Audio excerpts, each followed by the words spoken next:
दोस्तों, हमारी यह दुनिया मोह माया और लालच से भरी हुई है। भगवान शिव की जब भी तीसरी आंख खुलती है, उनकी भयंकर ज्वाला में यह सब नष्ट हो जाता है।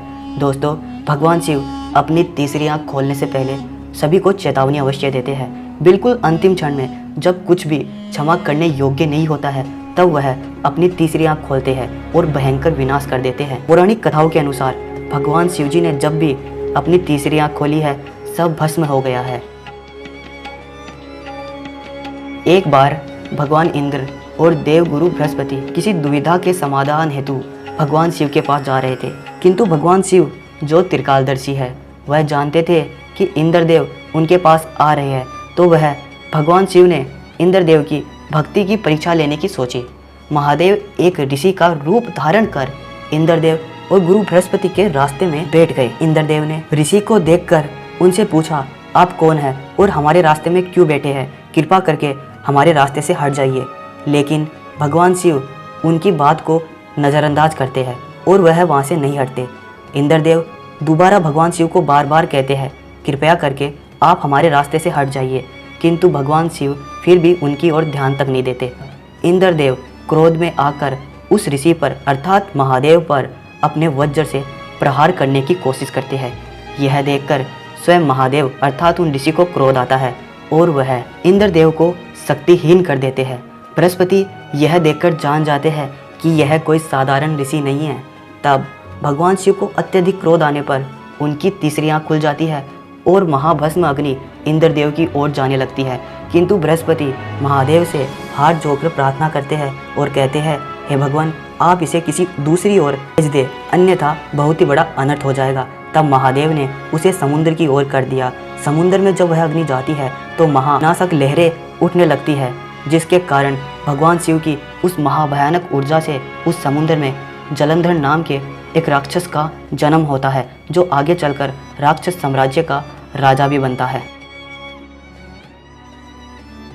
देवी सती की मृत्यु के बाद भगवान शिव बहुत ही दुखी हो गए थे, इसीलिए वह अपने इस दुख से उभरने के लिए गहरी समाधि में चले गए और कई सालों तक उसी समाधि में रहे। कहा जाता है तब धरती पर ताड़कासुर नामक असुर इतना शक्तिशाली हो गया था कि वह देवताओं को भी आसानी से हराने लगा, क्योंकि ताड़कासुर ने ब्रह्मा जी से वरदान प्राप्त किया था कि उसकी मृत्यु केवल शिवजी के पुत्र के हाथों ही हो सकती है। इसीलिए शिवजी की संतान का जन्म होना बहुत ही आवश्यक हो गया। सभी देवताओं ने इसका एक उपाय निकाला और एक योजना बनाई।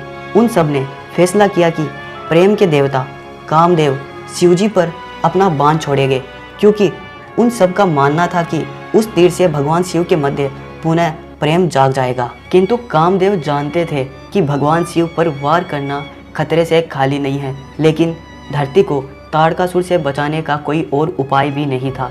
तभी कामदेव शिवजी पर वार करते हैं। अचानक भगवान शिव को अपने जज्बातों में परिवर्तन दिखाई देता है और वह ध्यान अवस्था से उठ जाते हैं, किंतु प्रेम में पड़ने के बजाय वह अत्यधिक क्रोध की अवस्था में आ जाते हैं और उनकी तीसरी आंख खुल जाती है। तीसरी आंख की क्रोधा अग्नि में कामदेव जलकर भस्म हो जाते हैं। कैलाश पर्वत पर एक दिन माता पार्वती बहुत खुश थी। वह शिवजी को अपने आसन पर बैठा देखकर उनके पास चली गई और उनके पीछे खड़ी होकर अपने हाथों से उनकी दोनों आंखें बंद कर देती है। लेकिन भगवान शिव की दोनों आंखें बंद होते ही संपूर्ण संसार में अंधकार छा गया, जिसके कारण भगवान शिव ने अपनी तीसरी आंख खोल दी।